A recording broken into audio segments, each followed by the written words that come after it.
Universal time.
What's up, ladies and gents?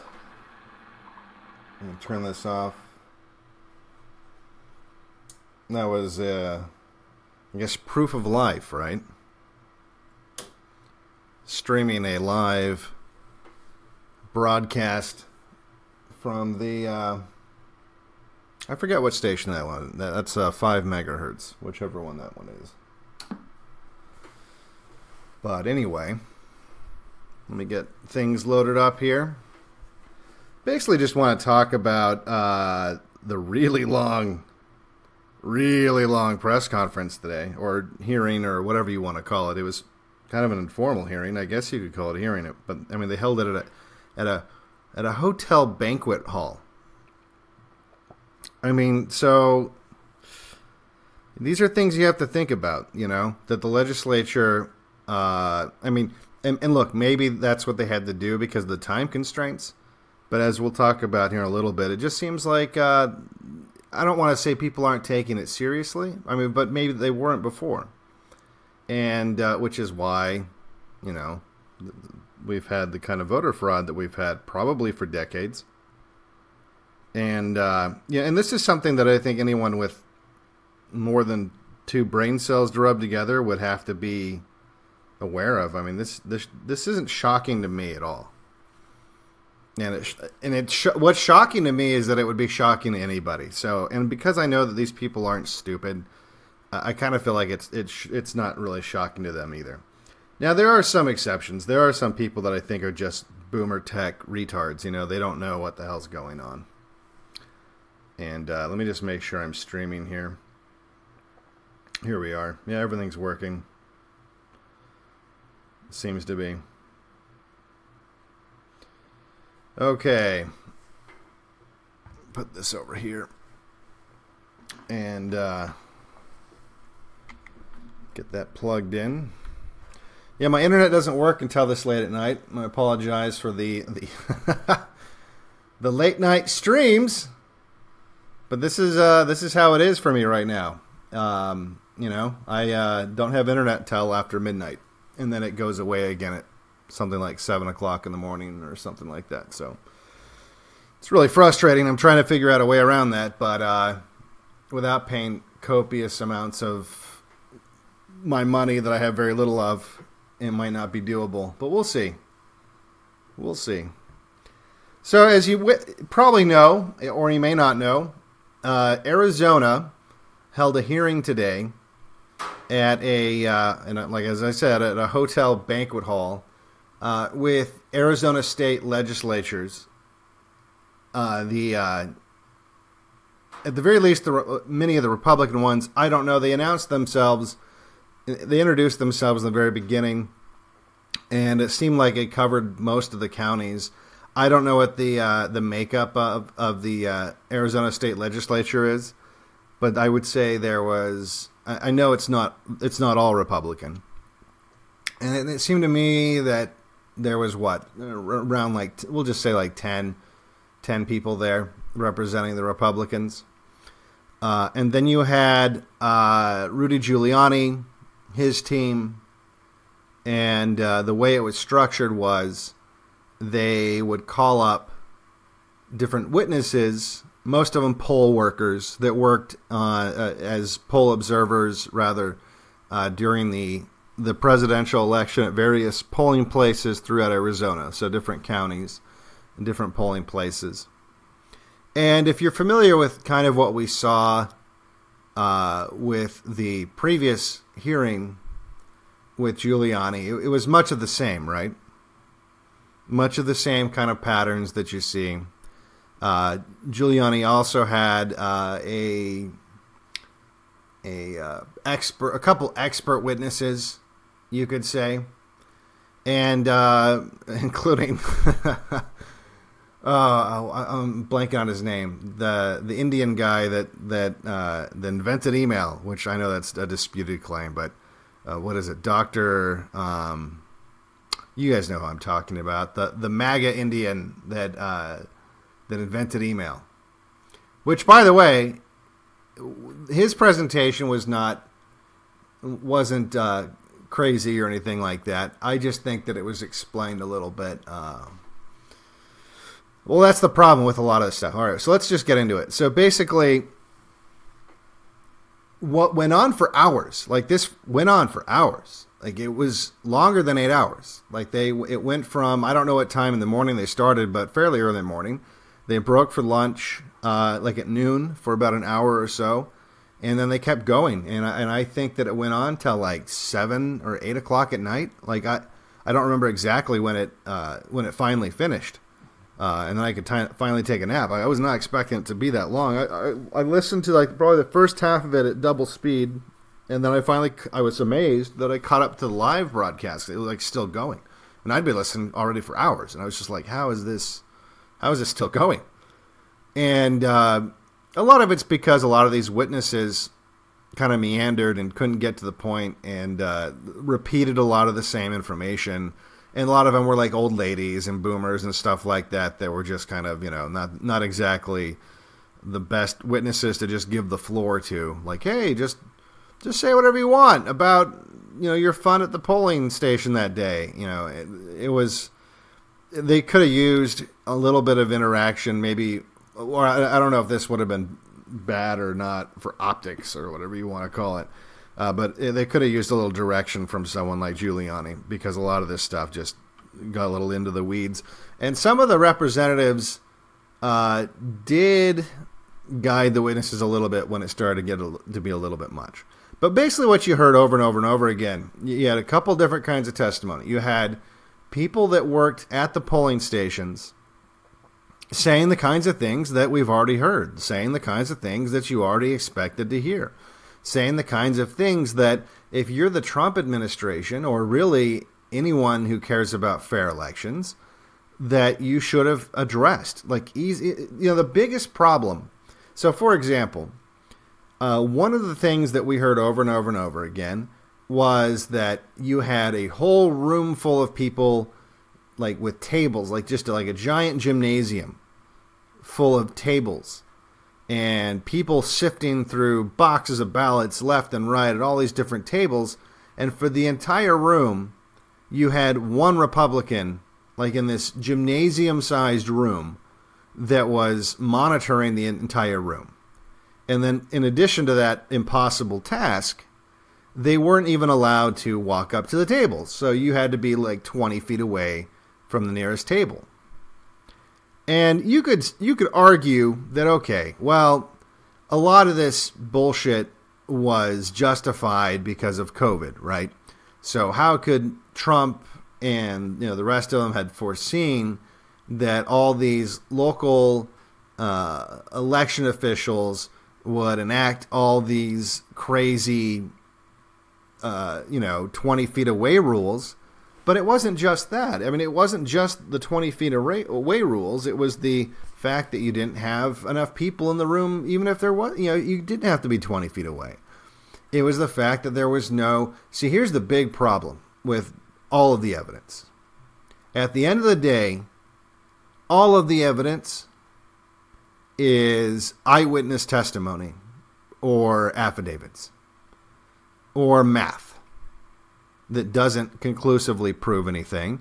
It highly suggests things, but none of this Nothing of what they presented, nothing of what they presented was something I would call a kill shot. Nothing of what they presented is going to break through the dishonest reporting by the mainstream media. And for those of you that will say to me, and people tell me this on Twitter, well, the media doesn't decide who's president. Really? Really, they don't? You don't think that has an impact? You don't think? See, I mean, you're right in terms of like it shouldn't. It shouldn't decide who's president. It shouldn't decide how this court is adjudicated. But it matters. It matters to the Supreme Court. And I've said this before. Like they've even said this. They've said this in decisions that, well, technically this isn't really constitutional, but people want it this way. So we're gonna, like they've done it before. And like I said, also on top of that, this isn't like a court case where a bunch of people that no one knows and there's no powerful people that have an interest in it, and it's just like, like a murder case for your Aunt Sally, and she's got 5 witnesses saying she wasn't in the same room. Yeah, then all of a sudden it's going to matter, right? Because the people that work at the Clinton Foundation don't care if your Aunt Sally is acquitted of murder, okay? But right now, we have the most powerful people in the world have a very big interest in how this case is decided. And from the moment that the media had the chance, they've been, through repetition, over and over and over again, talking about President Biden, Biden's administration, President-elect Biden, President Biden's new administration. Oh, did you hear about President Biden's going to have a cat at the Biden White House? Biden White House. Over and over and over again. Why do you think they're doing that? They're not just doing that because to dance all over the grave, what they see, the grave of the Trump administration. This isn't just them like, ha, ha, ha, rubbing it in. No, this is psychological warfare. We are living in a new generation of warfare. And the reason why it's effective is most people don't get that. I mean, imagine if you could go into a country and you could take it over and 80% of the country doesn't even know what happened. Well, that happens. And that's what's happening now. Or at the very least, these are the strategies that have been developed for decades that are being used on American soil against Americans. And by the way, have been for decades. It's just now it's getting to a fever pitch. It's getting to a very easy to spot intensity. And we also have the means through the internet and otherwise to call it out. We have the ability to actually say, oh, look, here it is, and we can talk to each other and communicate it and that sort of a thing, and which is what I'm doing right now. So if you think that the left can't meme, it's just that the memes are so good you don't even see them as memes. The leftist memes are see, that's the thing. Our memes are what they are, not because that's what's most effective. Like, as much as a stone toss cartoon is effective and reaches a lot of people and I think very quickly transmits very complicated ideas to the person looking at the cartoon. I think that's like a good example, right, of a right wing, of a effective right wing piece of propaganda, a stone toss cartoon, or to a lesser extent, one of those Garrison cartoons, right? It's more not really right wing so much as MAGA, but you get it. Those aren't the delivery systems because those are the most effective delivery systems. You know, I mean, they're effective, and it's good to have like a wide variety of delivery systems. But we're not limited to making political cartoons or, having podcasts or having... Well, I mean, like, really, I mean, we're already running out of things that the right has access to, right? I mean, cartoons, podcasts, what else? I mean, what else? You know, we're very limited in our delivery systems because we don't control Hollywood. We don't control the media. So it's not like the right isn't making $100 million films full of right-wing propaganda because it doesn't work. It's because we don't have that ability to do that. But it works way better. A $100 million movie is way more effective and reaches way more people and shifts the Overton window more effectively than any stone toss cartoon ever will. And that's just reality. So the left can meme, and they're always memeing. They're memeing all the time. They've been memeing my entire life. My entire channel, well, not entire channel, but a big part of my channel has been dedicated to deconstructing some of these memes because a lot of people don't see it because that's how effective it is. It flies right under the radar. In fact, their memes are so good, you have paid money to see them. You have paid money to watch a leftist meme. Guarantee you have. And some of you pay every month to keep seeing them. It's like you have a leftist propaganda bill that you pay every month. That's just facts. That's just the way it is. I mean, there are people that are right-wing who spend more money and send more money in support of left-wing propaganda than they do right-wing creators. That's just the way it is. Vastly more. Because that's how effective they are. And part of that is the mainstream media. Now you can say, well, outlets like CNN and ABC and those new quote-unquote news agencies have lost their credibility with people on the right. Okay, well, I mean, a lot of those people they're never going to reach anyway, right? Like, if you already get that that's fake news, and if you already have like I would say a negative emotional response to the CNN logo, they're not going to reach you anyway, right? But that's not most people. Maybe in your echo chamber it is, but that's not most people. The average NPC walking around in a airport lobby looking at the screen that, even if it's just passively looking at the TV screen with the CNN report that's saying the words over and over again on the closed captioning, President Biden, President Biden, President Biden, President-elect Biden, Biden's White House, Biden's administration, Biden-Harris. You got to think of the scale that has.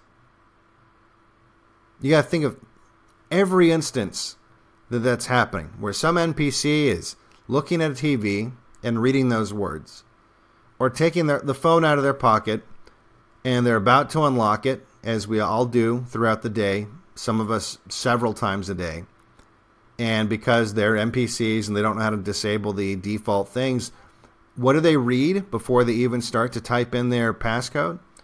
It might just be for a fleeting second, but there on their screen is a headline about President Biden, Biden's White House, President-elect Biden. And so, potentially, several times a day, NPCs, which is, like I'm telling you, we'll get into that in a second, matters way more than you think, are being bombarded with the programming that, Biden's president. President Biden, President Biden, President Biden. So the longer that this narrative doesn't have an effective, easy to understand, like retard easy, understand counterpoint, a kill shot, as I've been calling it, Biden's being memed into the White House in the exact same way, just from the other angle, that Trump was memed into the White House in 2016. No one has a problem admitting that, right? No one has a problem that in 2016 there was a meme war and President Trump won the meme war with the help of lots of people he has since turned his back on, but still. He won the meme war because he had half of the internet memeing constantly. And the left was caught with their pants down. They weren't equipped to address this kind of assault on their mainstream media apparatus. They had no counter to it. I mean, they had what? They had like Share Blue and a couple things. I mean, it's not like they were totally inept, but they couldn't counter the sheer magnitude of what was happening on 4chan and Reddit and everywhere else. And they hadn't yet grown the balls to just outright censor people.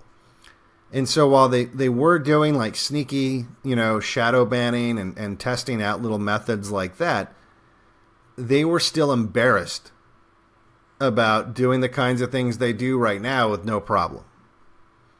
They were still embarrassed. Twitter was still embarrassed, too embarrassed to just start mass banning anyone who said something remotely right-wing, or certainly too embarrassed to start marking Trump's tweets with warnings and the inability to retweet them and shit like that. Excuse me. But that's not the case anymore, right? They are no longer embarrassed. They are no longer too embarrassed to do that. So this is the meme war once again. And so it doesn't matter. It really doesn't matter if someone like me, who's very technical, who's been very aware of the vulnerabilities with our voting system for decades, and is just like, the reason I'm black-pilled, and I've said this, and people think this is like an arrogant thing to say, it's like, no, it's just fucking the truth, dude. All right? And I said that the reason why most people aren't as black-pilled as I am is they just haven't seen what I have. And I'm sorry, they haven't. And it's not because they're stupid. It's because this is my job. I haven't seen like whatever their job is, right? Like if you work at fucking a brake place, I haven't seen as many fucking brake pads as you, and I don't have an expert opinion about fucking brakes, okay? Or whatever it is you do. Doesn't have to be brake, like if you think I'm talking down you, okay. Well, I haven't seen as many centrifuges at the fucking nuclear power plant, and I don't have a good opinion about that either, okay? But I've been paying attention, very close attention, to politics for longer than some of these people have been alive, and that's just the facts. That's just the way it is. And the fact is, I knew decades ago, when the Democrats were trying to tell people, successfully somehow, well, through their memes, that voter ID was racist, when no reasonable person could come to that conclusion. No reasonable person would actually think that voter ID was racist. And I got in enough really heated, long arguments to realize they don't believe it. They don't think it. There's some of the stupids that work for, they're foot soldiers that literally do. I mean, there's MAGA people like that too, right? There's people that you can Trump could literally say anything and they'll just, it doesn't matter how out of touch it is with everything else they know. They'll with a religious fervor, they'll update their programming. And there's leftists like that, obviously, right? That they really do believe that somehow Republicans wanting voter ID is racist, right? But none of the people that actually matter, that are calling the shots, actually believe that. None of them do.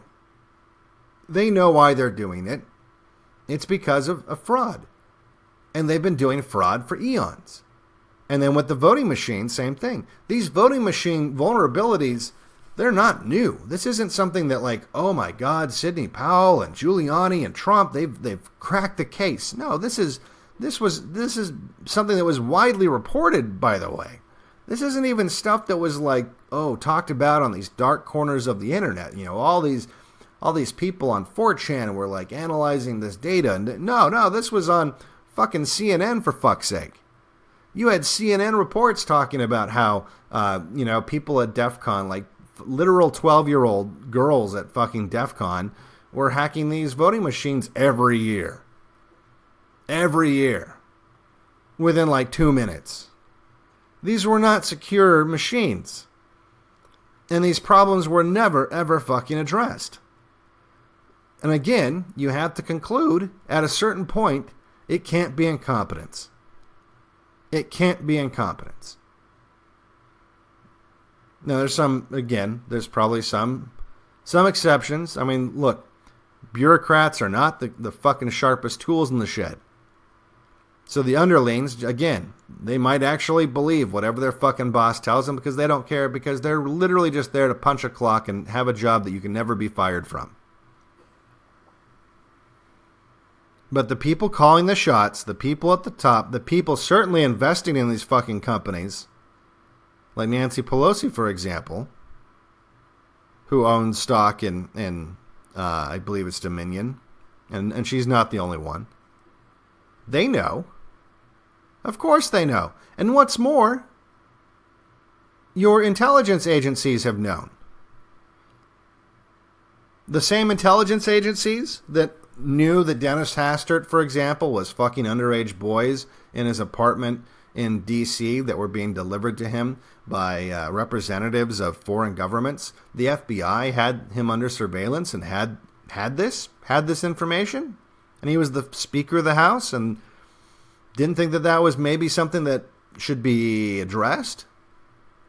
Or at least not in a legal way, right? Maybe there was something that happened behind the scenes, but that was certainly never brought to the public's attention until we had that FBI whistleblower who, by the way, went to the New York Times with this information and they wouldn't print it.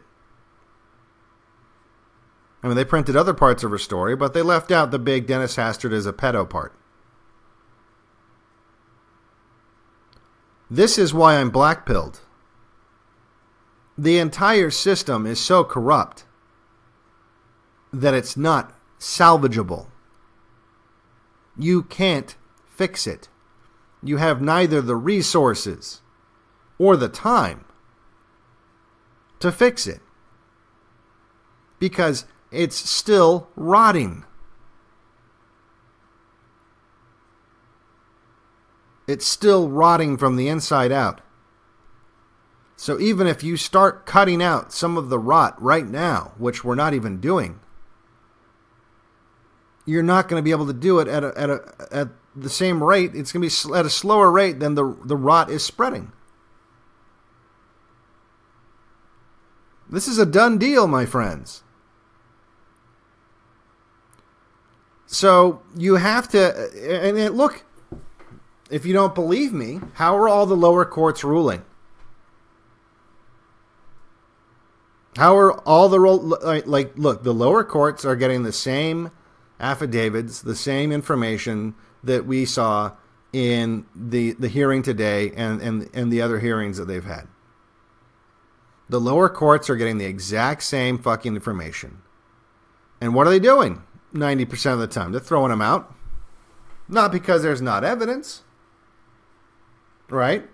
Eyewitness evidence is still evidence. Yeah, I mean, it is. But it doesn't matter if the judge fucking throws it out. And by the way, we're not talking about something small. So like, let's say, just Arizona as an example. So Arizona, by the way, during this hearing, Doug Ducey certified the election results. During the hearing. As I would say, as a big fuck you to the hearing. So the election result, just to give you an idea, Doug Ducey, governor of Arizona, who I believe is a Republican, right? Certified the election results during the hearing, so without even watching it. So what's that? Why would you do that? Wouldn't you at least want to like see what the hearing was? It's only going to be a day long, right? I mean, you have till like the December 7th or something like that, right, to get this done. So it's not like he's in any hurry to certify the results. The corruption is total. In fact, if you were to cut out all the rot and the corruption, there'd be nothing left. There'd be nothing left. There's literally, it's like that song, Particle Man. When he's underwater, does he get wet or does the water get him instead? It's the system is corruption at this point. So what are you gonna do? I mean, you'd have to dynamite the whole thing. And who are you relying on to do that? The very people that allowed it to happen and are part of it in many cases. So you're telling me, so you're saying there's a chance. So you're telling me that this system, and look, especially at the more local levels, you're going to have people that aren't as straight up fucking evil, right? You're going to have local people, certainly people that were in that room, listening to the witnesses, listening to Giuliani and whatnot, who want to do the right thing and who maybe weren't aware of how big this problem is because maybe they're just kind of boomers, right? Maybe they're not woke or whatever you want to call it, and they've just kind of believed in the system the whole time, and this is the first time the system has been so egregiously out of sync with probability that they're forced to actually face it. But it doesn't matter. Because like I said, they were meeting in a hotel banquet hall. This wasn't even like an official committee. And in fact, as one of the legislators mentioned, we would have to have a real committee in order to have subpoena power. Because technically what they were doing was just a bunch of people hanging out in a hotel room. Like there was literally nothing official about what happened. Nothing. I mean, it was publicity, but it wasn't. There was no official, like no one was under oath. It was just literally people in a hotel room. Now, you can say from a propaganda standpoint it was effective, sure. I don't know how effective, because like I said, there's no kill shot. And it was fucking like 12 hours long. Like, no one's going to watch that.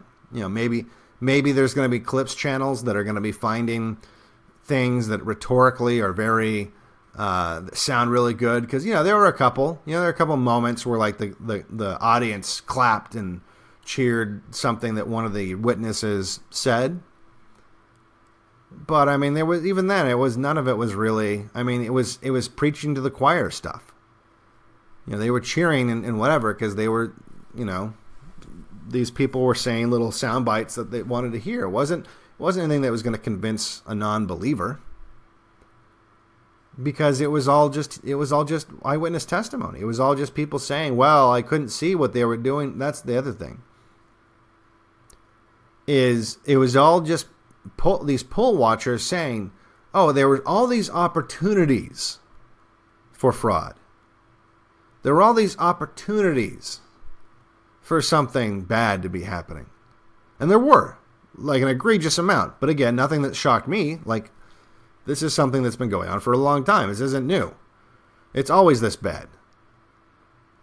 And so, when they describe all these vulnerabilities to the system and all these possibilities, all these ways in which the system could have been, fraudulent, they weren't. I mean, there was never that moment where someone said, oh, by the way, I saw someone scratching off Trump's name and writing in Biden with a big stack that he was doing this with. Oh, and even better, here's my video of it because I took video. Which, by the way, these guys could have all been, I mean, they had their phones with them. I mean, I don't know if maybe not in every case. I don't know if there's rules about certain places you can't have the phones, but I know that that's not every case because we've seen phone footage of some of these things, right? So there was no kill shot. So if this gets to a Supreme Court justice, you know, like, are they going to rule differently than all the lower courts before them just ruled?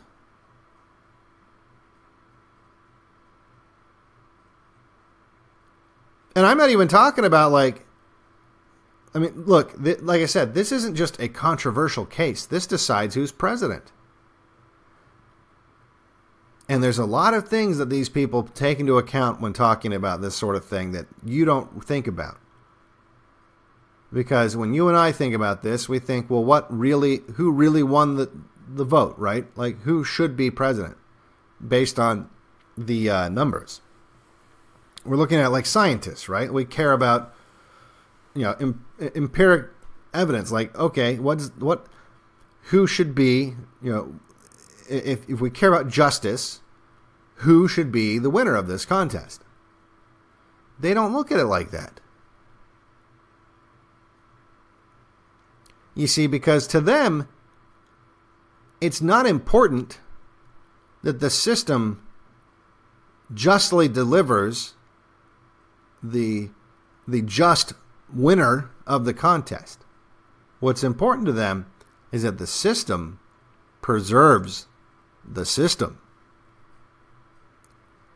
And something that you do in that calculus is you decide, if we overturn this election, the media has been telling half the country or more for a month now, the rightful winner, if we appear to half the country, and maybe you might even say the more violent half of the country, if it appears, even though it's not, but because we don't have the media and because these people are stupid, if it appears to these stupid people that we're stealing the election and giving it to Orange Hitler, are the ramifications of that going to be so detrimental to the system, not to justice, not to what the system says it does, but to the power structure that they live inside of? Their home. The thing that pays their bills. Is it going to hurt that system more to appear to overturn the result and give it to Orange Hitler? Or is it going to be better for the system, the longevity of the system, to just go along with the flow, knowing that Trump supporters aren't going to rise up, that they'll complain and bitch about it in the same way that Democrats complained and bitched about Bush Gore, but they didn't do anything? You know, it would just be, and in fact, in many ways, maybe they would see it as like, oh, well, you know, this, you know, the Republicans got the court on their side last time, so this time, you know, so in fairness, we'll give it to the Democrats this time. These people think like this because they really don't care about what is more constitutional or what the most just thing to do is. It's what's going to be the easiest pill for the public to swallow. What's going to maintain the system longest. You know, I think a lot of people have heard about the voter fraud that took place with Kennedy and Nixon, where there was a substantial amount that went on in Chicago and elsewhere, and it was enough to have switched the election over to Kennedy. And the story is, I don't know how realistic this is, but the story is, at the time, Nixon said, look, I know the election went for me, but I also know that if I fight this in court, it's going to undermine people's faith in the electoral process, and so I'd rather not do that. Well, what he was really saying, because why would you care, right? Like, it's like saying, well, I would tell the patient that he has terminal cancer, but that'd really bum him out. So I'm just going to let him have terminal cancer without ever telling him about it, because I'd prefer that he's in a good mood. You know, that's the logic of that is retarded, unless you don't care how much cancer is in there. You know it's riddled with cancer, and a little more cancer is not going to make a difference. And that what's really important is that people don't lose faith in the hierarchy. Doesn't matter how legitimate it is. What matters is that people don't lose faith in it, because if they lose faith in it, then all of a sudden it's an ineffective mechanism of control. That's what this is about, right? If people no longer think that there's justice to the way that they're being governed, the official story they're being told, that you know, the social contract that they feel like that they're a part of, if it's all a lie, they're not going to want to play along anymore. They're not going to uphold. If they know that the other side of that contract is all bullshit, why do they want to uphold their side? So that's how these people are looking at it. So don't get excited about eyewitness testimony. Okay? Now that's one thing. The other thing is the technical evidence, right? And there's a lot of people, it's not just boomers, sorry guys, there's a lot of people on the right that just don't seem to understand computers. They just don't understand. You know, and it's not just like the Q-tards that, you know, think that 8chan is some mysterious secret, you know, bulletin board that would make sense that a spy agency would want to use to leak information. It's not just those kinds of people. Just generally speaking, in fact, there's a lot of computer people that don't really understand internet security or information security. There are people that think I'm an app developer, you know, because they know how to use Unity and they know how to like use pre-made modules and plug them in and, you know, alter the artwork in it. And I'm an app developer. And it's like, no, you're not. You're not. You're really not. You know, that's the thing, is there's a lot of people that fancy themselves computer literate that don't get it. So in watching the presentation from these guys, I have to say I wasn't super impressed. Wasn't super impressed. You know, and for example, one of the things I saw on Twitter is everyone geeking out and saying, "Oh, yeah, the Frankfurt server is real. The Frankfurt server, it's real." You know, the Frankfurt story. And I uploaded the video to Telegram. There was that senator at one point that said that, I heard my intelligence community people say that there was a military raid in Frankfurt and they took the server and it was tied to the voting and blah, blah, blah. And and no one seems to know where this story originates from, by the way.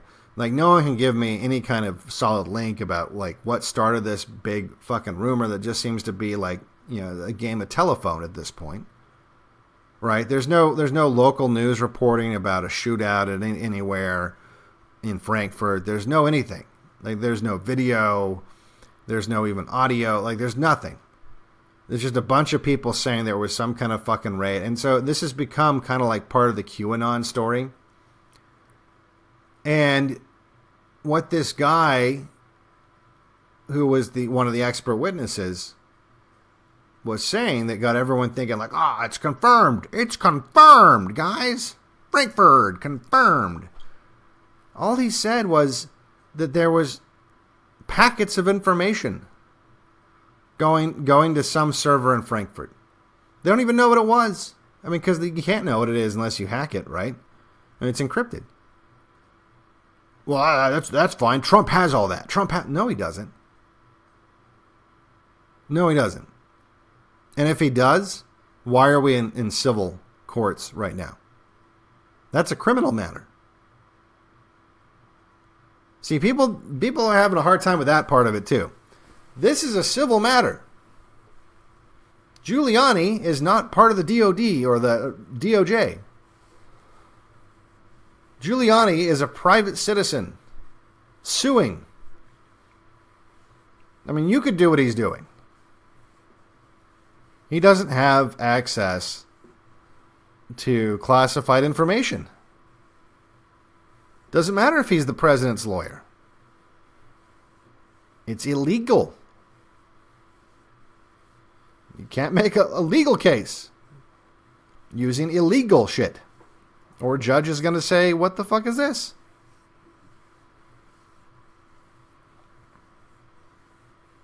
So just saying that, oh, there's internet traffic to Frankfurt could literally mean anything. Like it could mean that someone at the polling station is downloading porn from Frankfurt or updates from their server. Look, I'm not saying that there wasn't something shady going on. I'm just saying there's no technical proof like people think. There's no proof of anything, in fact. That's the problem. There's no physical evidence of anything. None. And in fact, something that really shattered my confidence in their case was after he kind of talks about a lot of this computer lingo that I knew that 99% of the audience wasn't going to really understand what he was saying. So it was easy for him to kind of like smoke screen it. And I'm not saying that's what he was doing. I'm just saying it was no different really in terms of the effect it had on the audience as if I were to just go up on the stand and just make shit up that sounded good. Because they didn't know what he was talking about. I mean, I did. And I'm telling you, none of it was really... There was no kill shot, right? And then what really was like, oh, God, they might not have anything, was the guy said, oh, and by the way, we got this anonymous email from someone. An anonymous email from someone claiming to be part of the DNC secret plot. And that this person, this anonymous email from someone, said that he was in a secret meeting with the Democrats in Arizona. And that they were going to load 35,000 votes for all the Democrats. And it was all part of the secret plan. And it's like, oh shit, is this the source for that?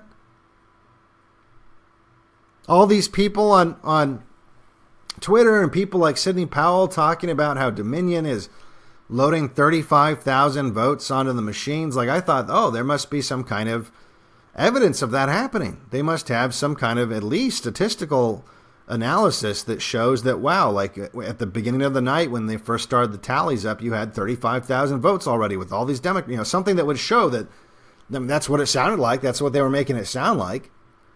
And then you find out, more likely what's the case is they have an anonymous email from someone. So just someone on the internet. It's literally like that guy on the stand saying, well, I read on 4chan that, I mean, I couldn't believe it. I couldn't fucking believe it.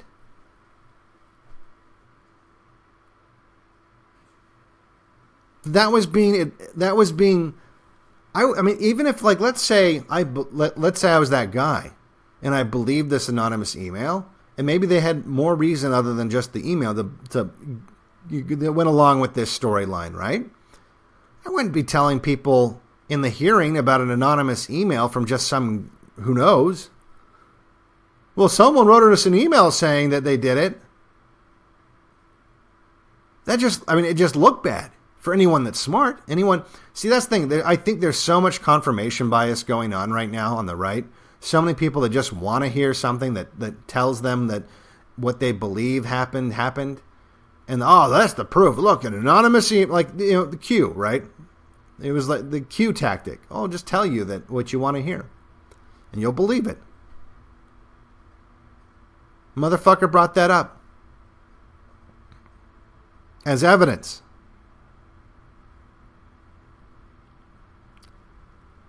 So then another one of the I mentioned Dr. Shiva, that's his name. Dr. Shiva was another witness, which again, that's kind of a weird thing, right? But Dr. Shiva, he did some kind of pattern recognition stuff, right? Where basically, and to be honest, he did a kind of not that great job explaining it. Even I was struggling to wrap my head around kind of what he was getting at, because it's not even clear, and I'll tell you why in a second. But he was essentially displaying these curves on the screen. He had like a PowerPoint presentation, and he said, according to these curves on the screen, like this is how the votes were counted. And based on what we know about Democrats and Republicans registered to vote in all these different polling stations, and the amount of votes that these different polling stations had, in order to recreate these turnout curves, we ran it through this program I wrote, and the program I wrote, which no one has access to the source code, so we're not even 100% clear on what it does. And it sounds like you wrote it like yesterday. I mean, that's what he said.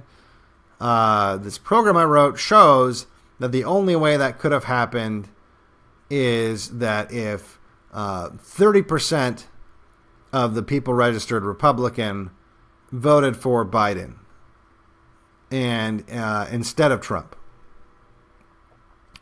Now, he didn't really 100% explain like what this program was doing specifically. He just didn't. It's not that I didn't understand it. It's just that he didn't really clearly understand or explain what it was even doing. But more importantly, he said, we ran it through this algorithm that I wrote, and this was the only scenario that I was able to calculate, before this hearing that closely matched, the results that we saw. Well, here's what he didn't say. Okay, how many? How many scenarios? Did it come up with 5 scenarios, and out of the 5 scenarios, only one matched up? Or was it 5 million, which would be more to me? I mean, I'd still want to see what your program's even doing. Like, like you can't just say you wrote this program that does pattern recognition. I get that you're qualified to do that, but I still want to see what it is you're doing here. But if you had told me out of 5 million, this was the only result that you got that matched the results that we saw, I would say, okay. But you still have to explain how this is working. But just saying that this was the only, after just saying you finished writing the program like a day ago, and just say, well, this is the only scenario that we calculated, and he was careful with his language. That's what I noticed. But that was the only one that they had calculated that had come up with a result like that. All right, well, if you only calculated 6 and the second you got the result that you wanted, you stopped calculating, because then you could go into court, or not even court, but a hotel room, and say what you just said, that's meaningless. You see, there's no physical evidence, even the statistical evidence. Because this is what, by the way, if you go to the Supreme Court, like, this is just a hearing, not even a hearing. This is like this is a show. It's a propaganda event. So you don't have a hostile team of lawyers picking this apart. You just have Giuliani, who's, of course, going to just focus on what they want to hear. So if you have a witness, and this happened, that says maybe something a little stupid, or maybe even something that doesn't even go along with the fraud, you can ignore that, and you don't have to beat that to death. You can just focus on the stuff that goes along with your narrative, and that's what Giuliani did, and of course that's what he did, right? That was the whole point of the hotel meeting, whatever you want to call this thing. But if you take this to the Supreme Court, that's not how it's going to go. If you go to the Supreme Court, it's not going to just be Giuliani's show and tell. You're going to have lawyers that are saying all these things I'm saying. That you have no physical evidence. Proving that what happened is statistically improbable is not proof that it's impossible. Writing some algorithm that makes a graph that mathematically matches what happened and with an unexpected outcome, voter outcome, isn't proof. You know. In fact, it might not even be that statistically weird if you only ran the simulation 5 times. I don't even know. You know what I mean? Like this, there are so many holes in what they were presenting. And then the anonymous email they'd laugh you out of court with that. Oh, someone just were they a Nigerian prince? The person that wrote this email? You see what I'm saying? Like there is no this. I know these hearings sounded really great for confirmation bias people. But there was a complete lack of evidence. A complete lack of evidence. All right, I'm going to look at chat. I think I made my points.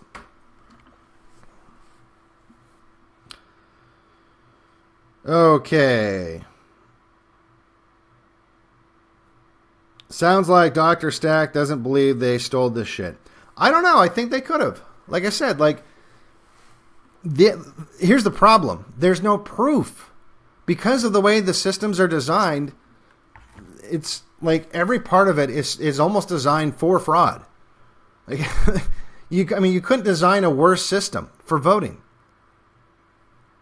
But that's the thing, is one of the reasons why it's so great for fraud is there's no evidence. There's no paper trail. It's not that hard to... In fact, here's the fucking crazy thing. So, give an example of how serious these people are taking the hardware. Excuse me. The voting machines, they're booting to a USB stick. All the data is on a removable stick that you can just pull out and throw away, or switch with another stick or whatever. I mean, it's the most insecure thing in the fucking world. It's a joke. I mean, imagine this. Imagine you go to an ATM machine and there's just a USB stick coming out of the side of it. It's a joke. It's a fucking joke. So if you did fraud, let's say you had that stick in there, the one that's going to have all the digital footprints of all the fraud, but you know what you're going to do, right? You already know the fraud that you're going to do. So you have another stick that doesn't show any evidence of fraud. So when you're done doing your fraud, you just pull it out and stick in, and there's no chain of custody. There's no one watching that. There's literally no one watching that. So it's kind of pointless, right? Like there's no way that you can effectively look at any kind of digital footprints. They could do fraud all day long. Doesn't matter. And there's no paper trail. Especially with the absentee ballot stuff. So as Giuliani has rightfully mentioned over and over and over again, that one of the reasons why you can't go back and verify the votes that have maybe bad signatures or whatever is that the way that these are designed is there's 2 envelopes and a ballot. So there's an envelope, and you open that envelope, and on that envelope you just opened, there's identifiable information on it, right? So there's your name and your address and your signature and stuff like that. Well, you open up that envelope, and on the inside, there's an envelope that's blank, that looks like everybody else's envelope. And then you open up that envelope, and then you have the ballot, which has no identifiable information on it whatsoever. So once those are separated, which they are immediately, and oftentimes, according to witnesses at least, in rooms that no one's in to watch it happen, right? There's no video of it. There's no even eyewitness testimony of it. No one's verifying that. No one's babysitting that. So, I mean, it's the potential for fraud is basically 100%. You flip it around. There's no way you can prove that there wasn't fraud at that point. There's absolutely at least some fraud or some mistakes, and there's no way you can say otherwise. Right? But once those envelopes with the identifiable information are separated from the rest of the ballot stuff, you can't reconnect them. Because that's the whole point, right? Is if you could reconnect them, you could see how people voted. And so the whole official line of why they did it that way is so that you couldn't see how people voted. Well, that also means you can't see if it's a person that voted. Or if it's a person that voted 100 times or 1,000 times or 1,000,000 times. You see, like, the whole system's retarded. The whole thing is just ready to be, you should be, it'd be a miracle if any of these elections using these methods weren't fraudulent. So it's not that I don't believe it. It doesn't matter if I believe it. See, these people they're having a hard time with. It doesn't matter if there was fraud or not. It doesn't. There was obviously fraud. I don't know how much. And was it enough? I don't know.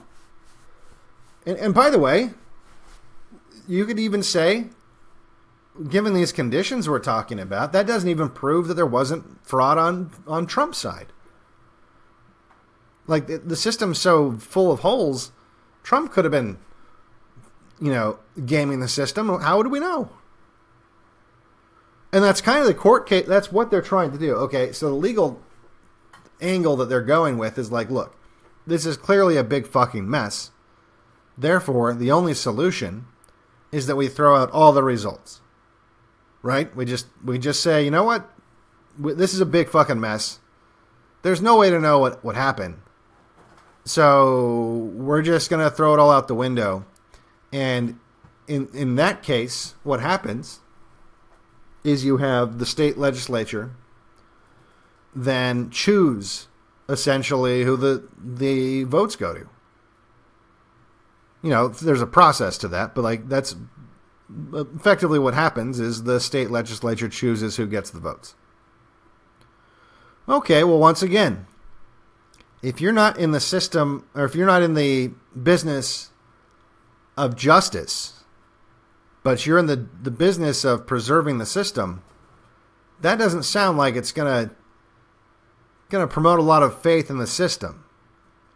You tell a leftist who voted for Biden that the state legislature is going to throw away their vote, which is the truth. That's what would happen, because they throw away everybody's vote, right?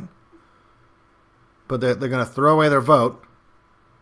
Doesn't matter if it's for a good reason. That's what's happening. You're going to throw away their vote and give Orange Hitler the vote after you've already been told by the media for like a month straight that you did it, you won. You think that's going to be good for the longevity of the system? Yeah, that's how you got to think about it.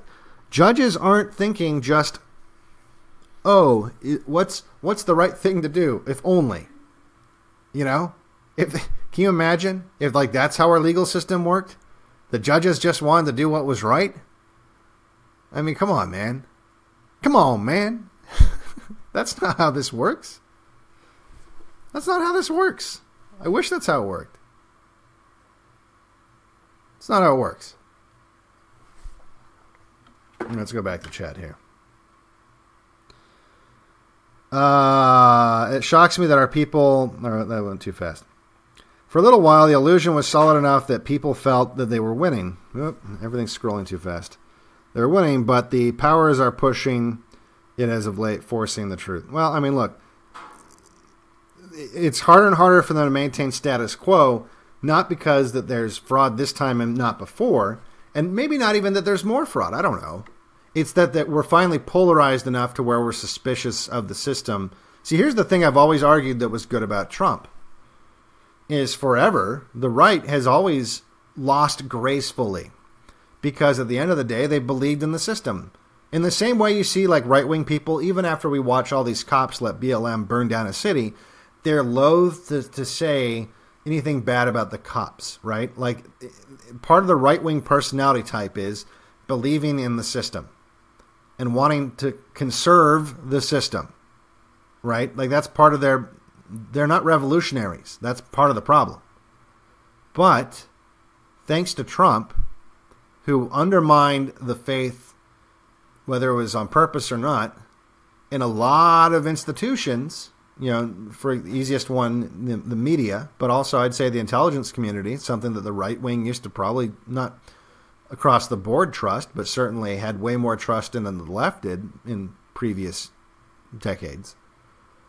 The fact that Trump has undermined this trust that the right wing had in institutions that the left wing never had. Of course, especially not at the top levels, because they were the ones actively gaming the system. How would they have faith in a system that they knew the vulnerabilities? Because they were exploiting them on a regular basis.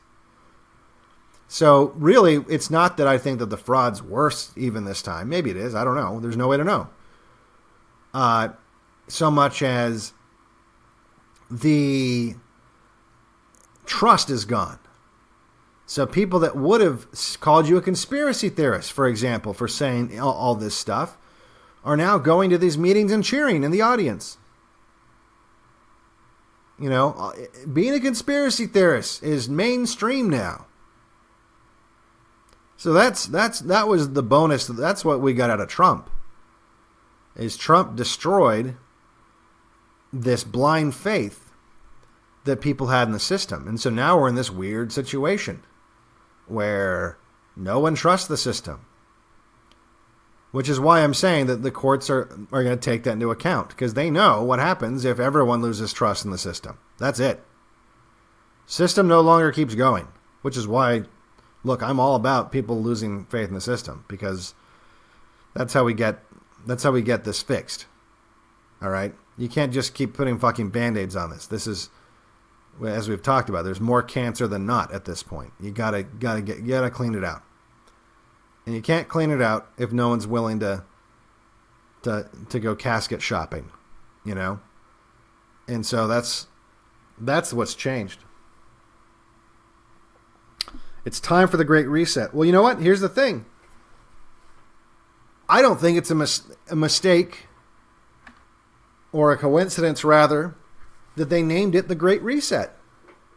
Because doesn't that address a lot of this? Like, it's not what it is, right? But it's not like the Great Reset implies, it's fantastic marketing from, in terms of what it sounds like it does, right? Like, it sounds like, what happens when you reset a computer, right? Like, if you have a computer and you have all these programs that are running in the background, it starts to bog the machine down, you're just like, fuck it, and you just hit reset, and it boots back up to how it was, right? And then it's running fine again, because all those programs that were running in the background, cluttering up the system, got dumped out of memory. Well, that's not what the Great Reset is. Au contraire. Now, you could say the Great Reset is the reset that you do on your computer after installing a huge update. And when it boots back up, it's unrecognizable. But that's the thing, is people hear the Great Reset, especially this. By the way, that's a long time. That idea has been floating around way before it's become like a meme almost at this point, right? But they knew that people, that the reason they named it that is they knew that people's perception was that we had to go back, that it was getting out of control, that we had to reset, we had to go back. That's what reset means. Even if you're not talking about computers, that's what it means, right? You go back. And so it's satanic inversion. They're not going back. Nothing's going back. It's quite the opposite. You're burning the past, going forward, in their minds, going forward to something new, totally different. So it's not a reset. But that is why they called it the reset. It's to address these these fears, these anxieties that people have, because people sense it. People have been sensing this for a long time. This is a long time coming. This is a very long time coming.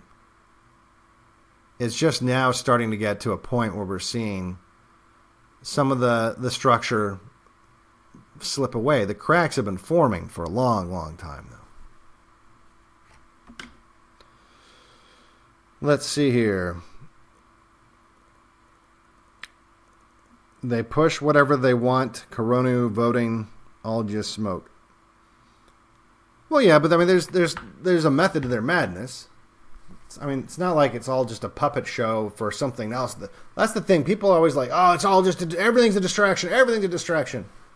From what? What's the big thing that everyone's missing but you? You know what I mean? It's like, not everything's a distraction. I think these are important things that they have to get done, right?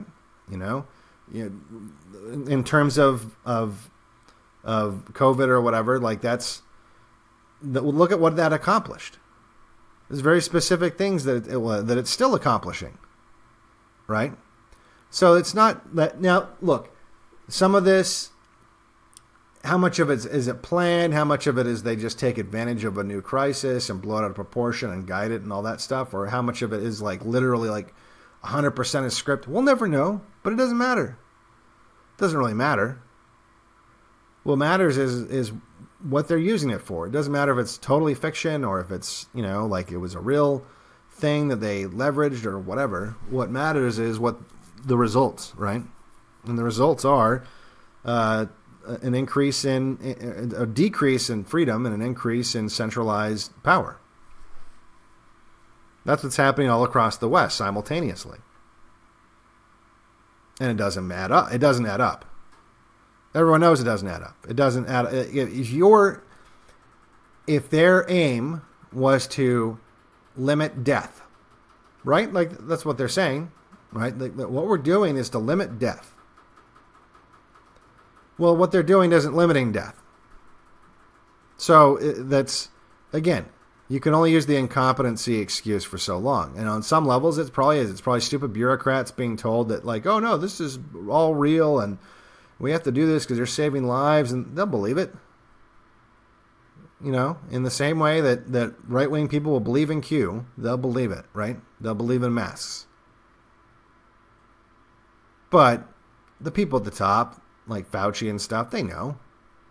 Of course they know. Fauci even said masks would be retarded. And then, so it's like, we already know they've lied. Was he lying then or now? It doesn't matter. He lied, and so has the WHO, and so has the CDC, and it's not even like the first time. We've got other examples in history where they've similarly used the appearance of a pandemic to further their goals, and they've talked about it too. There's no question, right? At least for thinking people. So there's no question that what they're going for is they want a society that more closely resembles China. They want a society that more closely resembles the crowd control, if you will, and the industry control and centralization that China has. And they know that it goes against the culture of Westerners, right? Especially Americans, right? So what have they been? Look, and again, this isn't like they just woke up one day and decided to do this. This has been a long time coming. So what's one of the first? If these pesky Americans, because of part of their narrative, whether it's myth or reality, doesn't matter, but part of their mythos, the story of the founding is all about, centers around freedom and liberty and all this kind of thing. If you need to overcome that, well, the first thing you do is you swap out the people that believe that, right? Which started in 1965. And what do you do also? Well, you start re-educating the youth. So you take over schools. which they started doing in the 40s. So this is the thing. This is a lot of stuff just coming to fruition. It's not like one day they woke up. This is a bunch of people who have some of. I mean, I don't think it's like they all meet in a smoke-filled room and plan this stuff. I mean, I think there's maybe a little bit of that going on, but they don't really have to do that because you have a lot of people who are ideologically driven to the same end, and they're willing to collectively work towards that end. Something that the right doesn't do, by the way. You don't have the right infiltrating institutions and using nepotism and, like, there's no... In fact, the right isn't even, like, cohesive on fucking Twitter or YouTube. We don't even help each other on that. Like, I try real hard to not go after people on the right. And it's hard. Unless I think that they're, like, a real danger. But that's not what's happening most of the time. A lot of this stuff's ego. And it's a power vacuum, too. A lot of these people want power. And they sense that the lack of leadership and the lack of direction that the people on the right have right now. It's true. We don't have strong leadership. We don't have even like a well thought out plan for the future or ideology. Very few people even pretend to have that. And so what happens is you have a lot of these people who fancy themselves the one to do that, competing for that opening. So that's why I don't think we're not going to make any progress in a long time. It's one of the many reasons I'm black-pilled on that too. Now there's flashpoints, there's things that could change. Like, look how quickly, as an example, look how quickly the country, left and right, and brown and white, whatever you want to call it, everybody rallied together after 9/11, as an example, right? So after 9/11, you could go anywhere and people like waving fucking flags and eating freedom fries and all this stupid shit. Everyone was on board. I think Bush had like an insane, it was like a 90% approval rating or some shit like that. So you can do it. It doesn't last, but it doesn't have to. There are things you can do that'll rally people together behind a cause. But usually violence or death is involved. It's like the CIA when they would go into, I think it was Nicaragua, and they were training their puppets, the rebels. And one of the things they trained them on, they said, look, find a guy that a lot of people like, but really isn't, you don't need him. But make sure he's someone that people like. Kill him, and then blame it on the enemy. And that'll bring people together behind your cause. There's a similar kind of a thing in my book. If you've got my book, Day of the Rope, it's on Barnes & Noble. You can still get it. And the sequel, yes, is, it's being constantly altered because this fucking breakneck speed at which things are, it becomes irrelevant like every couple of weeks. But the first one's still relevant, shockingly. And that kind of a thing is discussed.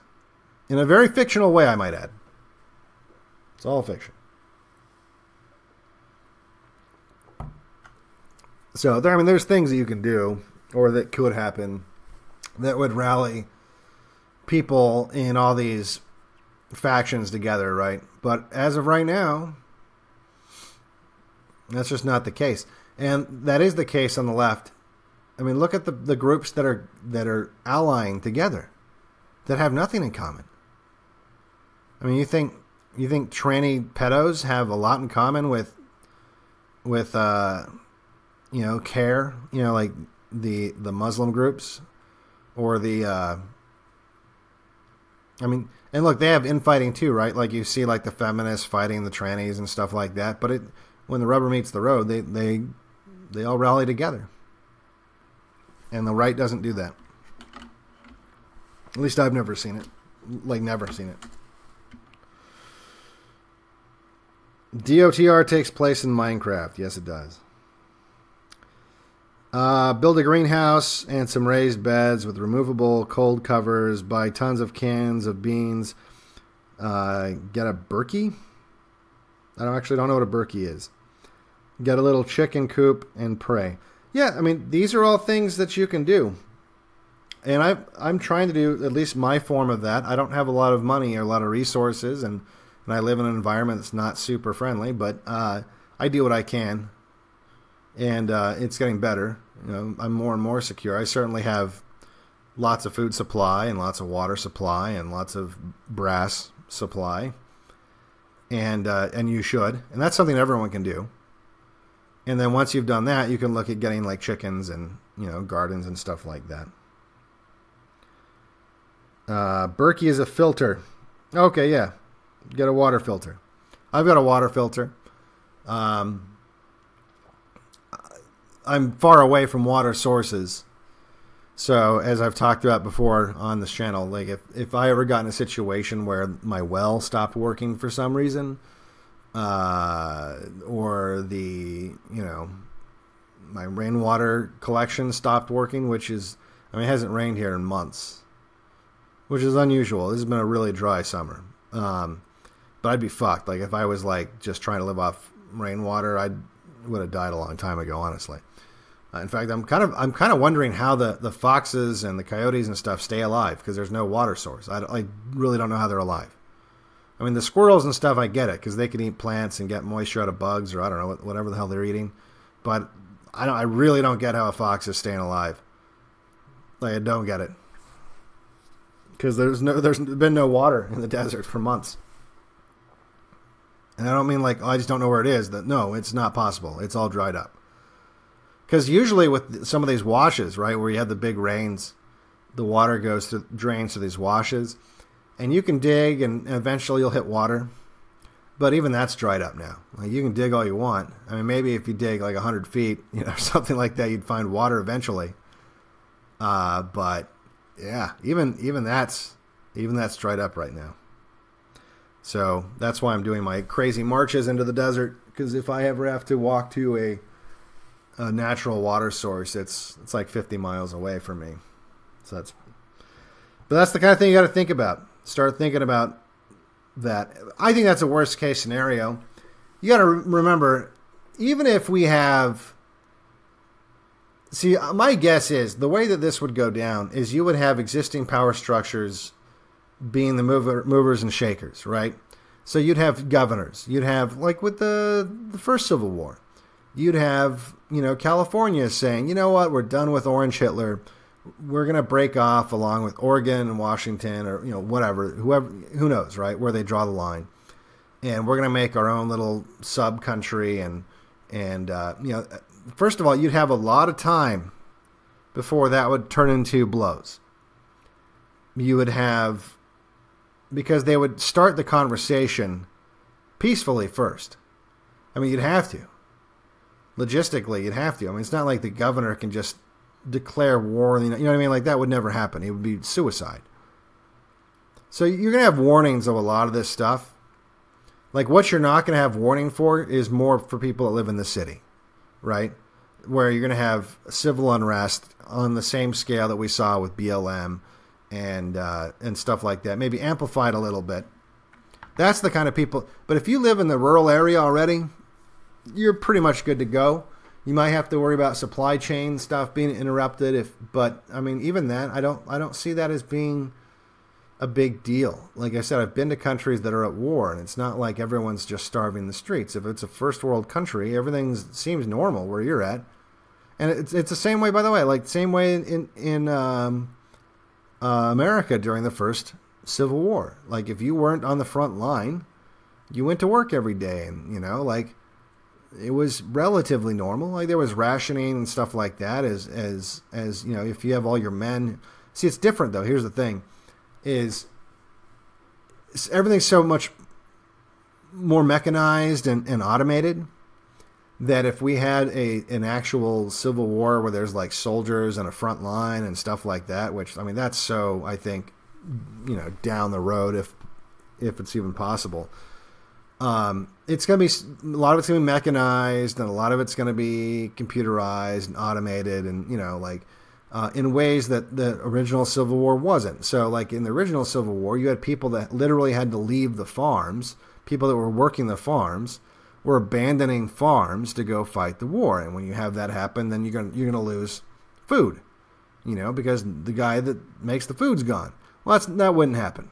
That wouldn't happen here. What's more likely to happen is, I think, you're going to have growing pains or birth pangs or whatever you want to say from the Great Reset, right? So as they start deciding, I mean, in the same way like communism produces shortages, right?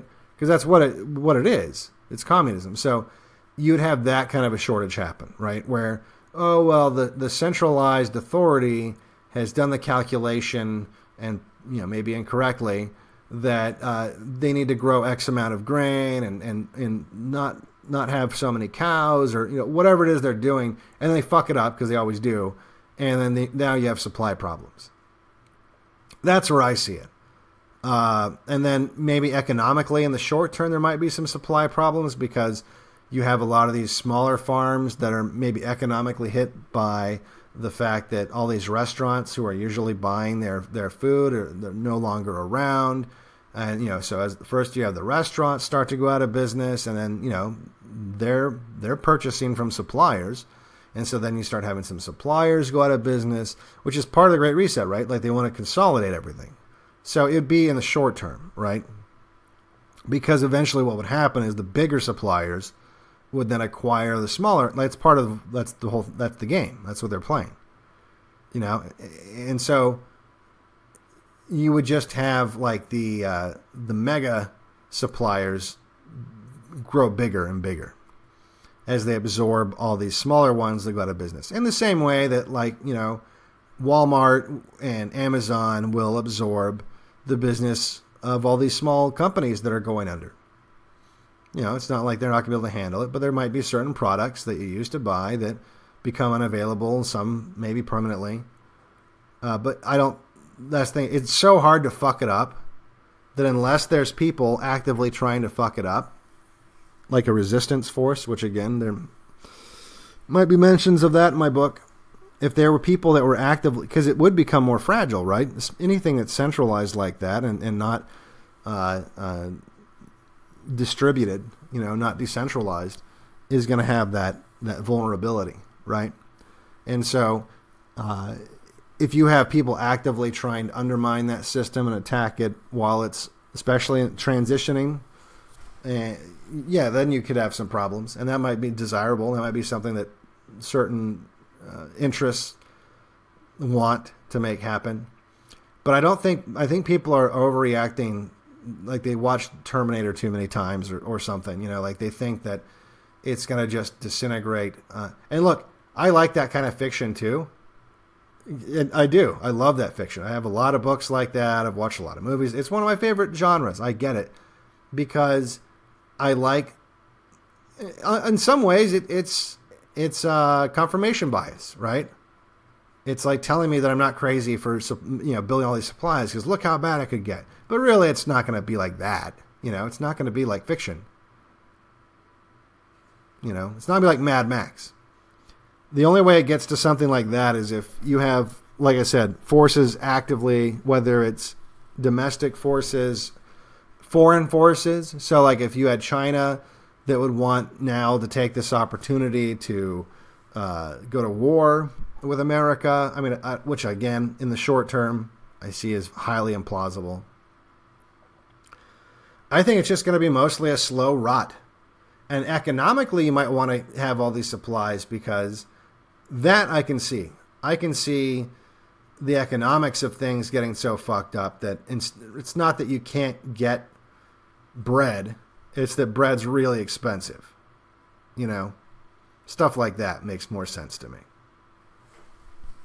So anyway, let's take a look here.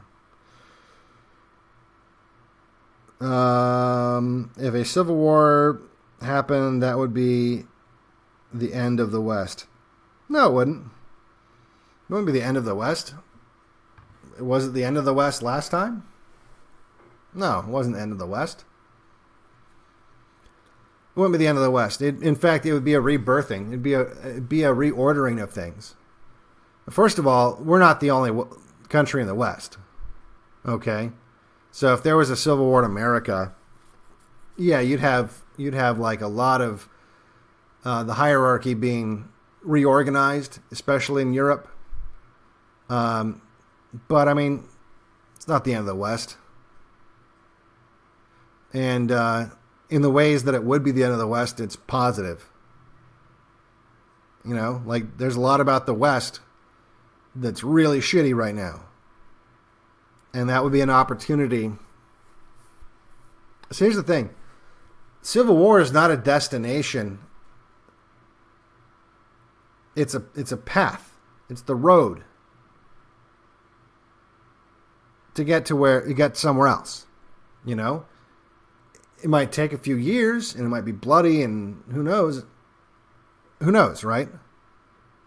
But just like the last Civil War didn't just end America, and it wouldn't, by the way, if the South had won, it wouldn't have ended America either. History would have been different, possibly in better ways. We don't know. There's no way to know, right? But it wouldn't have ended the West.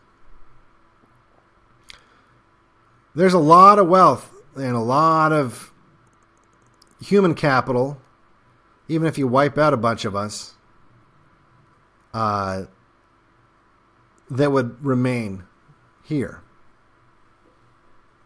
And when you compare it to like the other countries in the world, I mean, we're still huge. That's the thing that's keeping us going is momentum. You know, like if you got a freight train hauling down the tracks and the engine starts to explode, you don't just stop immediately, right? You keep going. And that's kind of what's going on with our empire right now is, yeah, things are kind of coming apart, but we got a lot of fucking momentum and a lot of fucking inertia. So it's, think of it this way too, all right?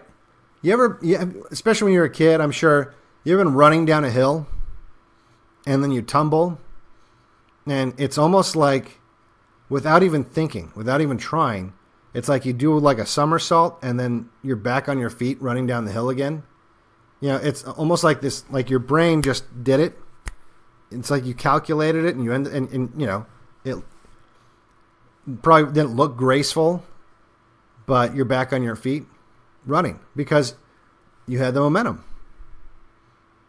You know, if you're just standing there on the street and you just fall down on your ass, you're not going to just bounce right back up and be on your feet, right? But if you're already running down a hill and then you take a dive, and you might just take a dive and start rolling down the hill instead of running. But I think you get what I'm saying. When you have momentum behind you, it's easier to recover from something. And we have a lot of momentum behind us. Let's see here. Curtis Stone says salt is going to be in short supply. Well, I don't know who that is or why he thinks that. There's a lot of people that keep talking about like, oh, this is going to be, you know, we're going to run out of this and stock up on this. I just don't see it. I don't see that even being remotely close to reality in America right now. Like I said, there might be little things as they consolidate suppliers and farms, maybe little ones go out of, but I don't think it's that like, oh, I can't get carrots anymore. It'll be like, oh, I can't get these kind of carrots. You know what I mean? Like it's, you gotta understand the machine behind this is, I mean, the engine behind this is just, it's massive. And it would take a lot to make it seize.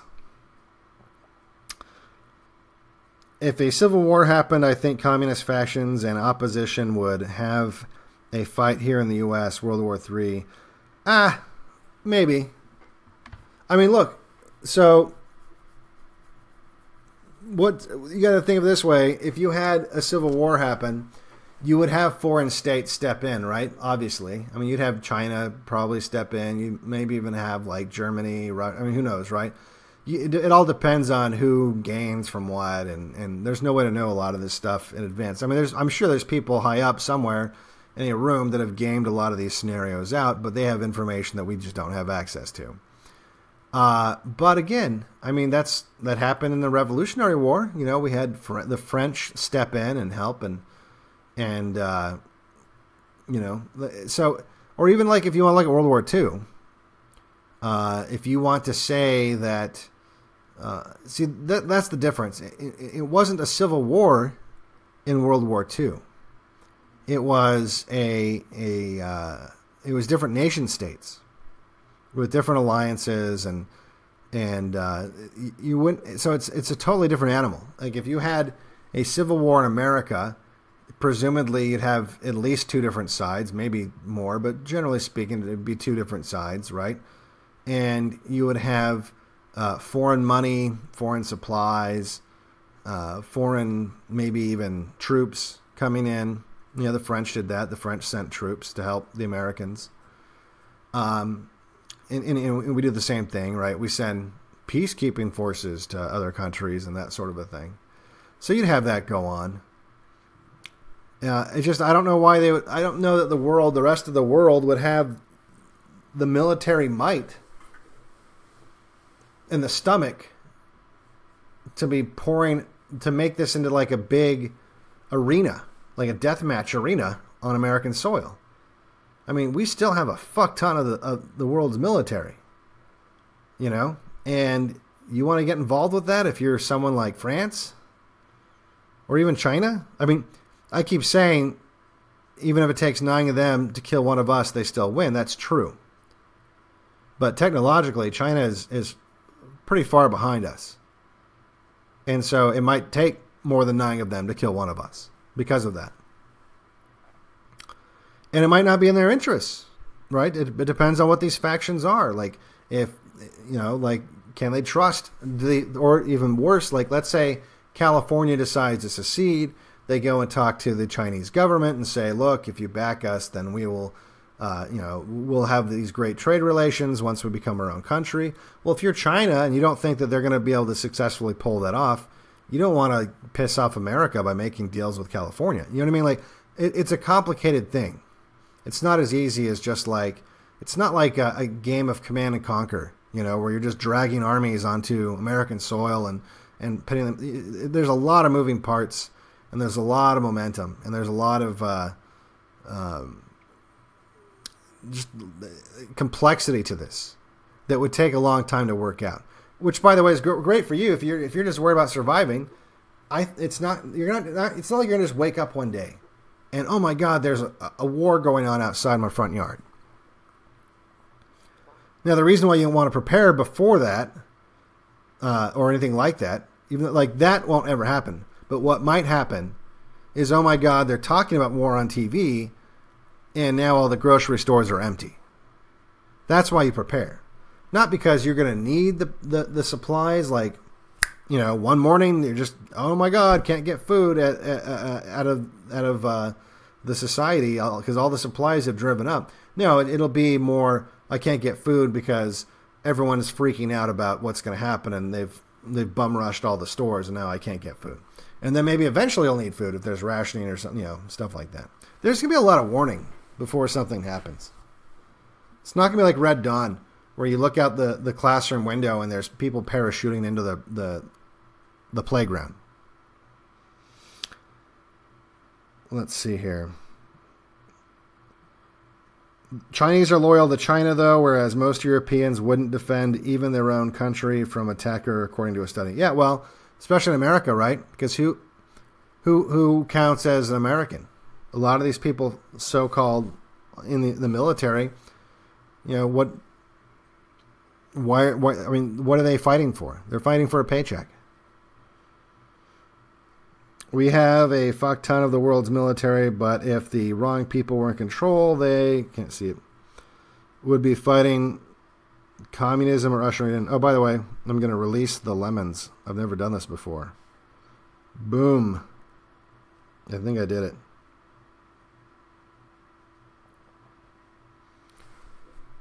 I don't even know what that does. But I'm giving you guys lemons, I think. Release the lemons to the peasants. Yeah, like in this guy. I wouldn't fight for America. Why bother? Yeah, and there, hard to argue with that, right?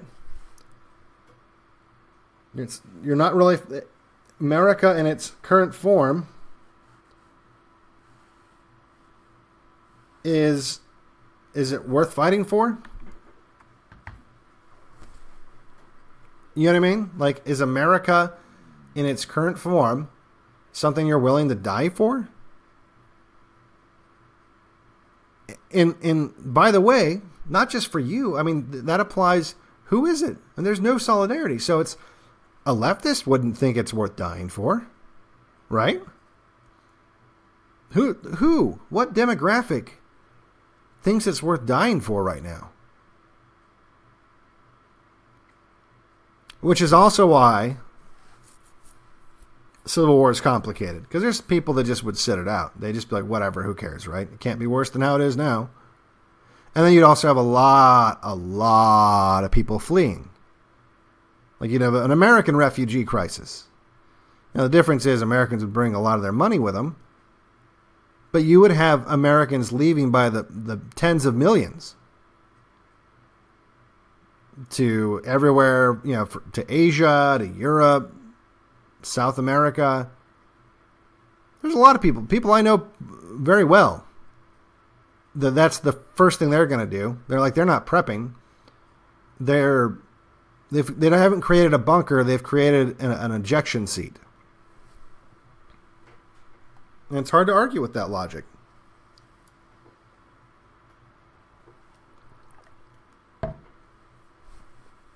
Can you really get mad at someone that wants to do that?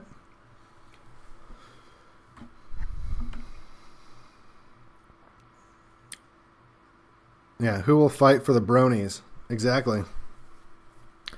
Leftists want to die for international communists, not the U.S. specifically. I don't know. I think maybe some of them do, but I don't think they're willing to die. I think they're willing to throw urine water balloons at cops but if you think you might get your face shot off, I think there's a lot of those people are going to stop showing up.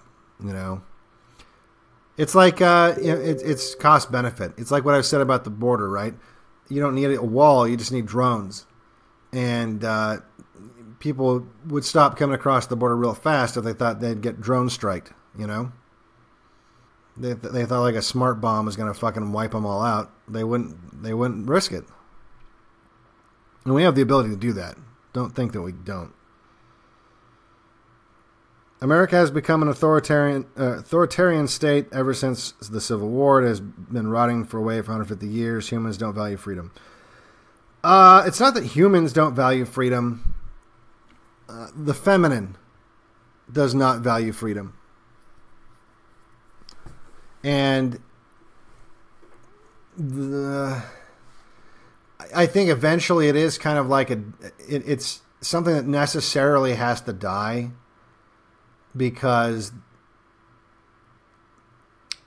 I think that, like the democracy lifespan of 200 years thing is the reason why it's like clockwork is that state of trusting the residents to exercise their freedom in service not just of themselves, but what's good for the community and the country at large, and having that trust in their representatives to do the right thing because they are going to do the right thing. It's short-lived, right? Because the conditions to make that system viable is short-lived. And then it just takes a really long time to die, because once it's momentum. It's like I was saying, it's inertia. So it generates a lot of wealth really fast, and the engine gets going really fast and burning really hot. But then it starts immediately falling apart because you have greed. And because people are free to be greedy, and in fact, groups like libertarians embrace greed and make it part of their ideology. Because it is, which makes sense on some level, because it is so. You can count on it to be there, right? There's always going to be greed, But that's what happens, right? And when you all these other out of greed, it ends up being self-destructive, because the sorts of things that keeps greed at bay are naturally eroded by the system, and so it inevitably falls apart every time. And that's what we're just at that point right now, where all these cracks and all these insecurities are resulting in parts of the building coming off. And there's no telling when it's going to fully collapse and whether or not you're going to be hit by a falling rock when it happens. So, but anyway, so I think we covered a lot. Bottom line is, it doesn't matter if there was fraud. It doesn't, going back to the voting stuff, it doesn't matter if it's you can prove how vulnerable the systems were. It doesn't matter if you don't have the kill shot, if you don't have the very memeable thing that's going to break through the mainstream media's stranglehold, that's going to be so much of a kill shot that it makes a judge, even on the Supreme Court, who doesn't want to do it, it makes them fear ruling against it than ruling for it. 'Cause at the end of the day, it's fear, right? Fear, we all know this. Fear is what rules the country, well, in the world, really. And if they're more afraid of ruling against you than they are afraid of ruling for you, that's optimal. But right now, there's no fear motivation for a judge. So it's kind of like a roll of the dice. You have to hope that maybe you get a judge that's going to do the right thing, and even then, it's like if it goes to the Supreme Court, it's not just one justice, right? You got to convince the majority. All it takes is one right now. The way it's set up, because you know how Roberts is going to rule, and you know how all the lefties are going to rule. So right now it's 5-4, right? For basic bitch Republican issues, and this isn't a basic bitch Republican issue. If it was, you would have all the basic bitch Republicans backing Trump in this, and they're not.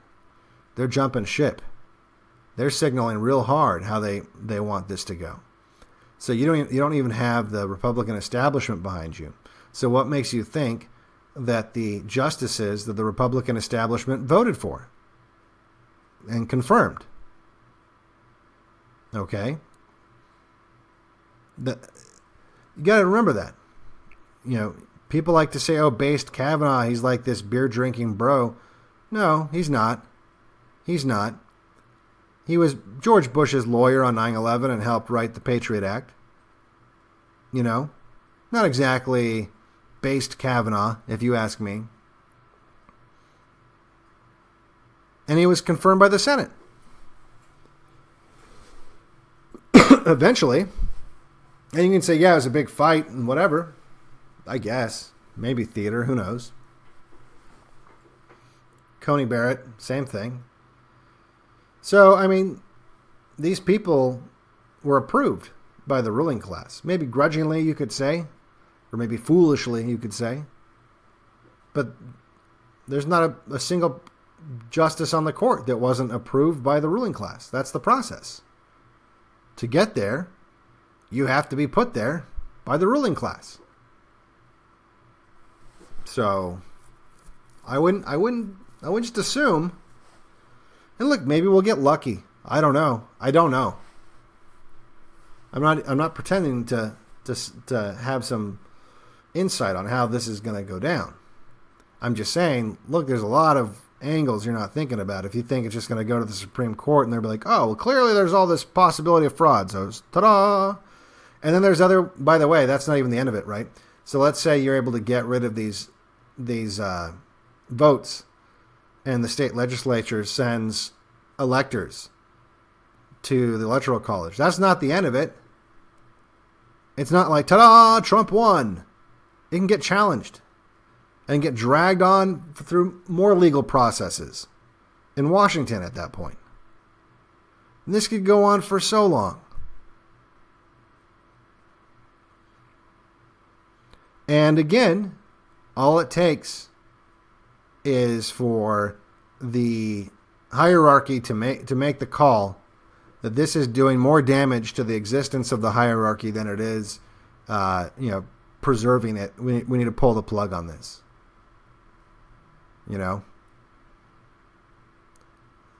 If they fear for their own existence, their own safety, it doesn't matter what's right and what's wrong.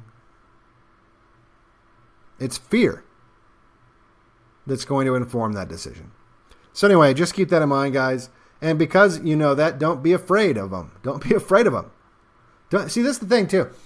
Perfect example of how fear rules everything. What happens when you say to people, well, like, for example, Georgia, the judge went back and said, oh, no, you can run updates and wipe out the voting machines that there's questions about. And I tweeted out, I was like, look, all it would take is for a bunch of people to go down there and physically prevent them from doing that. But it won't happen. And all these people respond, well, of course it won't happen, because if they did, then it would be like what happened with Kyle Rittenhouse and blah, blah. And okay, why don't you just sum up instead of saying it that way, why don't you just say what you really mean? You're scared. You're afraid of what would happen. Fear is deciding. You're not making your decision based on what you think you should do, right? You're not basing your decision on what you think's morally right. You're basing it on fear. Doesn't matter if your fears are justified or not. It's still fear. You're saying you're afraid of what'll happen to you if you do that. And that's why you're not doing it.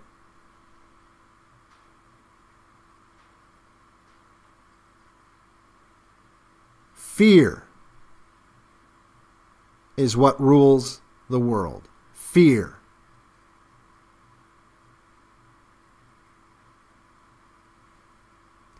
And the more you can remove fear from your life, the more autonomy you have, the more power you have.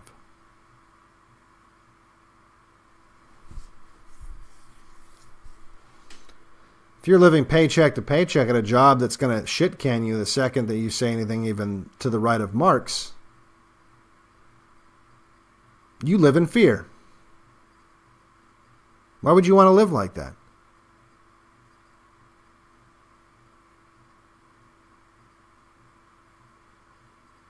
It's the only job I can get. No, it's not. Might be the only job you can get that affords the happy hours that you like to go to, or the restaurants you like to eat at, or the drugs you like to smoke, or the whatever, the video games you like to afford. That's not the only job you can get.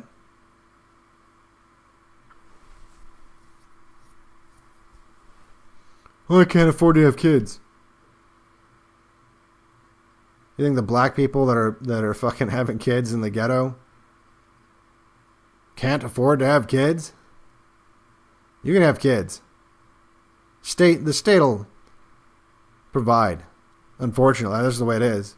Just white people don't know how the system works and are afraid to use it because of the shame that's attached to that. Fuck it. Go collect. Go get on EBT. Seriously, use the shit out of this system on the way down. Why wouldn't you? Don't be fucking ashamed. What's more shameful? Collecting from a system that hates you, or paying into a system that hates you and getting nothing in return?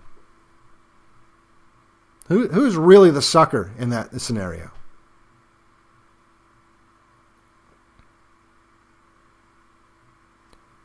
You got to start reprogramming the way you look at stuff, man. The game has fundamentally changed.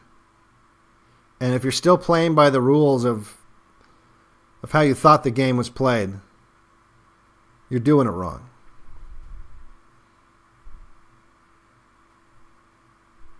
So anyway, folks, thanks for stopping by for the very late night stream.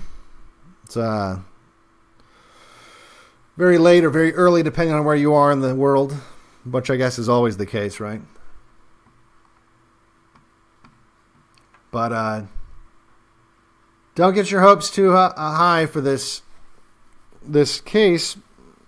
But and by the way, I'm not going to go on a rant about this, but one thing that I think about too that I don't think a lot of people calculate is in some ways it's almost better if Trump loses the legal case. At the very least, there's some pretty significant silver linings. And like for example, if Trump wins, all these people that you see that are like, oh my God, the system's so corrupt, it's so fraudulent. Most of them are going to go right back to sleep and go, oh, Trump fixed it. They're going to go right back to the status quo. Right back to sleep. Which, by the way, if anything, that might be why he could win. That might be the calculus that they make. That, hey, look, if we let Trump win, it's going to... all these angry right-wing people are going to go right back to sleep. And the lefties, they'll throw a tantrum, but it is what it is. Anyway. Hope you guys have a good Tuesday. And I'll keep an eye on all this. Oh, by the way, I'm done watching all the Simpsons. It's done. I've watched every Simpson. Oh my God. Like, not all of them at normal speed, but I have watched all of them now. It's horrible. The last season's so bad. And just confirmed, like, well, the last two seasons, rather. There's just a lot of stuff that, like, they were slowly escalating that kind of just went full blast the last two seasons, where I was just like, oh, okay, well, I no longer feel like I was going out on a limb on this one because they just, showed their cards on this episode. So there's... I got to put that all together. I'll be doing that this week. And working on some other stuff. And I'll maybe do some more late night streams. I've been trying so hard to fix my sleep schedule. It's just not happening. So it is what it is. Anyway, keep it real, guys. And for Black Pilled, I am Drevens Drac.